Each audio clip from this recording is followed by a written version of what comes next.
Hello Gaino, good morning. How are you all?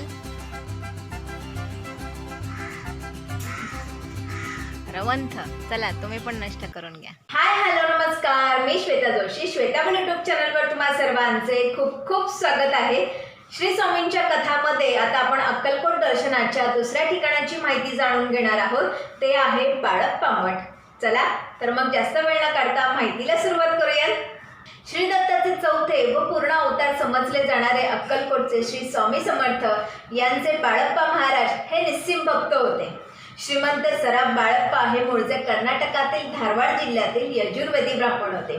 वयाच्या 30व्या वर्षी त्यांच्या मनात वैराग्य उत्पन्न झाले आणि सद्गुरूंना भेटण्याची तळमळ निर्माण झाली. मोठ्या मुलीचा विवाह आणि मुलाची मुंज करून ते गुरूंच्या शोधात बाहेर पडले आणि श्री क्षेत्र गाणगापूर येथे आले. त्यांनी तेथे 2 महिने अनुष्ठान केले. अक्कलकोटमध्ये जाऊन स्वामी सेवा करावी असा दृष्टांत झाल्यावर ते अक्कलकोटमध्ये आले. श्री स्वामी समर्थ महाराज म्हणजे अक्कलकोटचे श्रद्धास्थान. अनेक भक्त येथे स्वामींच्या दर्शनाला येत असतात. स्वामींच्या अवतार कार्याचा काळ समाप्त होण्याची वेळ आली तेव्हा त्यांनी बाळप्पांना जवळ बोलावून सांगितले की माझा अंतिम समय जवळ आला आहे, तेव्हा मी तुला माझा उत्तराधिकारी नेमणार असून असे सांगून स्वामींनी आपल्या जवळची रुद्राक्षमाळ, दंड, छाटी व चिन्मय पादुका दिल्या आणि औदुंबराखाली मठ स्थापन करण्याची आज्ञा केली. स्वामींनी त्याला आज्ञा केली की एक स्वतंत्र बाळप्पा मठ गुरु मंदिर बांधून त्यात अन्नदान कर व या मठात गुरुसेवा अखंड चालू राहू दे. तर स्वामींच्या आज्ञेने बाळप्पा महाराजांनी येथे एक मोठा मठ बांधला, तो म्हणजे बाळप्पा महाराज मठ. या मठास गुरु मंदिर आणि याच मठाला चिन्मय पादुका मंदिर असेही संबोधले जाते. याच मठाची पुढे गुरु मंदिर म्हणून ख्याती झाली. बाळप्पा महाराजांनी स्वामींची 22 वर्षे सेवा केली. तसेच स्वामींच्या निर्वाणानंतर ते 32 वर्षे हयात होते. बाळप्पा महाराज मठाचा परिसर मोठा आहे.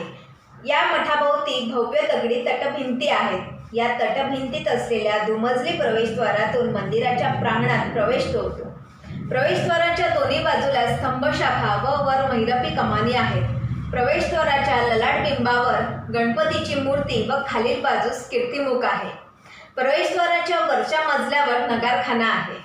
सभा मंडपातील खांबांच्या वरील बाजूला स्वामी समर्थांची अनेक जुनी छायाचित्रे लावलेली आहेत. हे छायाचित्र अमेरिकेच्या कोडॅक कंपनीच्या अधिकाऱ्याने 1872 साली काढलेले आहे.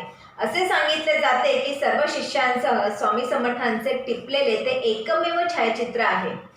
सभा मंडपापासून 4 पायऱ्या उंचावर गर्भगृह आहे. याच्या मध्यभागी बाळप्पा महाराजांची समाधी आहे. त्यावर धातूचा मुखवटा व नागमूर्ती आहे. याशिवाय स्वामी समर्थांची मूर्ती व चिन्मय पादुका आहेत. सभा मंडपात पुढील बाजूला गंगाधर महाराजांची समाधी आहे.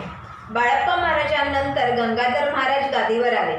गर्भगृहाच्या उजवीकडे अक्कलकोटचे गजानन महाराज शिवपुरे यांची समाधी आहे.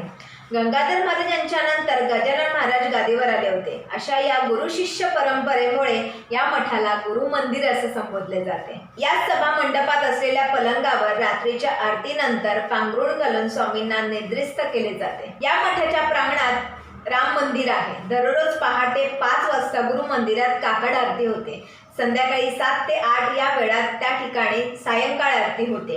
या मठात गुरुपौर्णिमा, दत्त जयंती, स्वामी जयंती आदी उत्सव मोठ्या उत्साहाने साजरे केले जातात. भाविकांसाठी ज्यांना तिथे नाश्ता, दुपारचे जेवण, रात्रीचे जेवण करायचे असल्यास ते बाहेर गावून येणारे जे भाविक असतात त्यांच्यासाठी त्यांनी एक उत्तम सोय केलेली असते. तुम्ही सुद्धा अवश्य जाऊन तिथे अल्पोपहार नक्कीच करू शकता.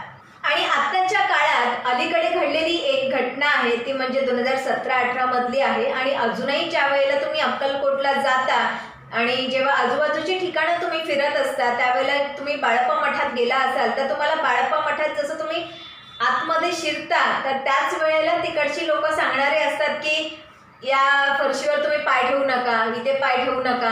जे त्यांनी पांढऱ्या रंगाने बॉक्सेस केलेले आहेत तर त्या ठिकाणी स्वामींची पावलं उमटलेली आहेत असं म्हटलं जातं. तर स्वामींची पावलं का उमटली आहेत तर त्याचं कारण आपण ऐकूयात की 2017-18 मध्ये मंदिराचं नूतनीकरण करण्यात येणार होतं. म्हणजे त्या जुन्या फरशा बदलून ते ग्रॅनाइट बसवणार होते. तिकडे जे कामगार काम करणारे होते तर त्यांनी विचारले की इथे एक मानवी पाऊल आहे तर या पावलाचं काय करायचं. आणि जे ते तिकडचं गुरु मंदिर सर्व जे कोणी सांभाळत असेल तर त्यांनी सांगितलं की बघायला पाहिजे एकदा.